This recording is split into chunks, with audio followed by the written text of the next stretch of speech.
Hi, and welcome to this, the second edition of Rye's Room. I am Rye, and this is my room. For tonight's topic, I've decided to do something very, very timely. Now, before I get into it, I feel the need to set the scene a little bit. There are various traditions, religious traditions, which hold that humanity are guardians and stewards of the earth. Some of these traditions also say that the earth was put here for the use and enjoyment of humankind. I have a bit of an issue with that, and I have to tell you my issue with that.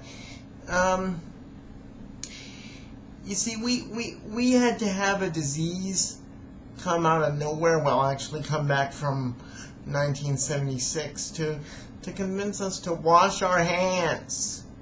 We needed swine flu to come out and threaten to wipe us out, to convince us to practice basic hygiene.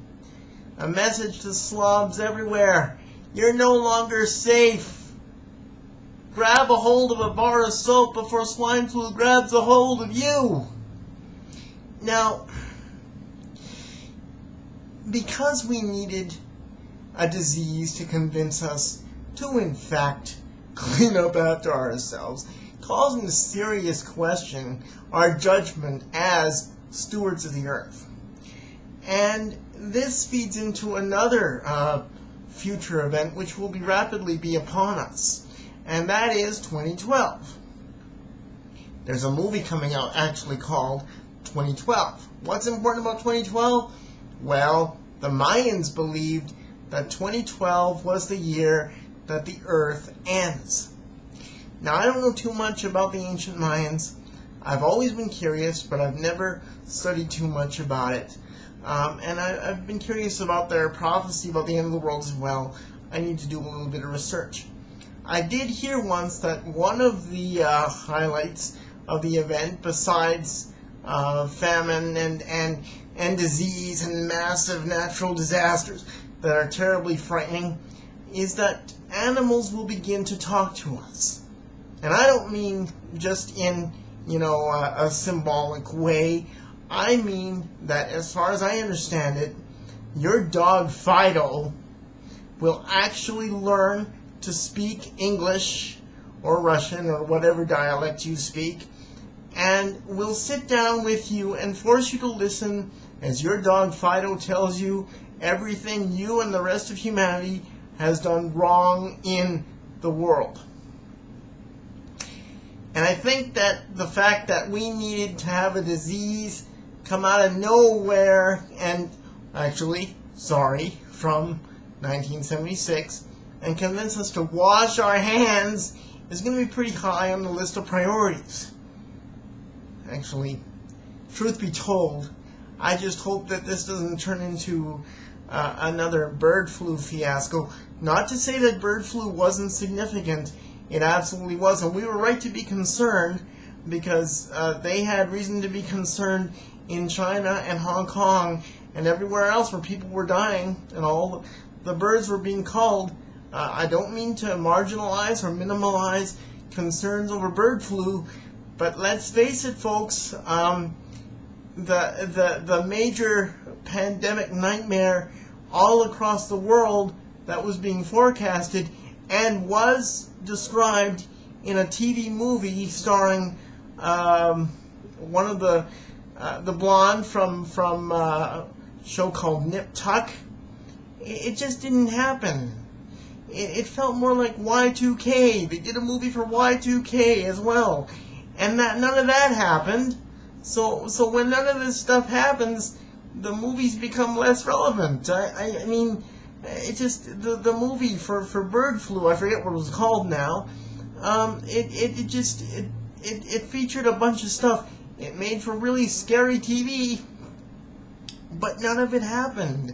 So before we start doing end of the world scenarios for swine flu, let's make sure that it's actually going to happen.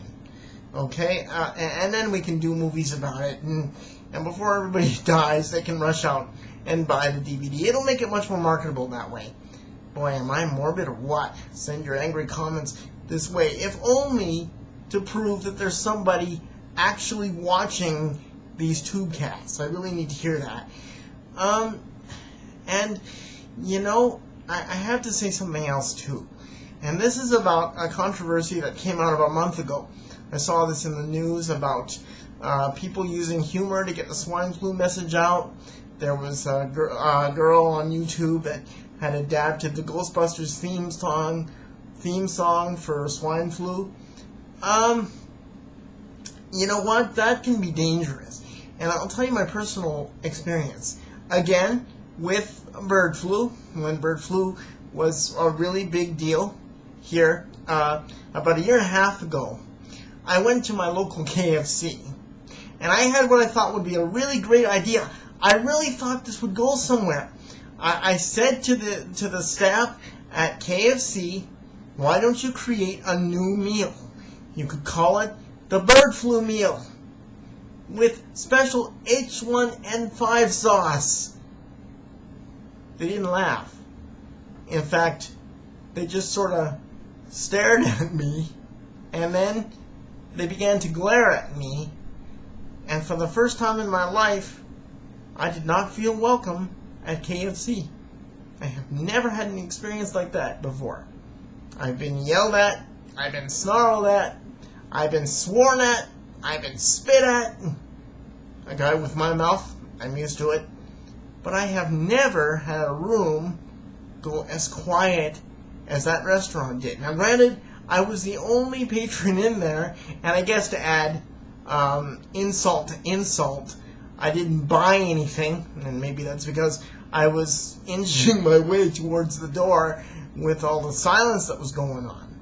So be careful with the humor, especially if you go into a restaurant. It might not work. So that is my perspective on swine flu. Take from it what you will. Just please keep in mind the highlights of the discussion. End of the world movies about swine flu. Let's make sure it's that serious first. Possibly let's not use any of the stars from Nip Tuck. And then it'll be a lot better. And hopefully we'll have a much more enjoyable pandemic experience for everyone. So this is Rye. This is my room. And see you again in Rye's room.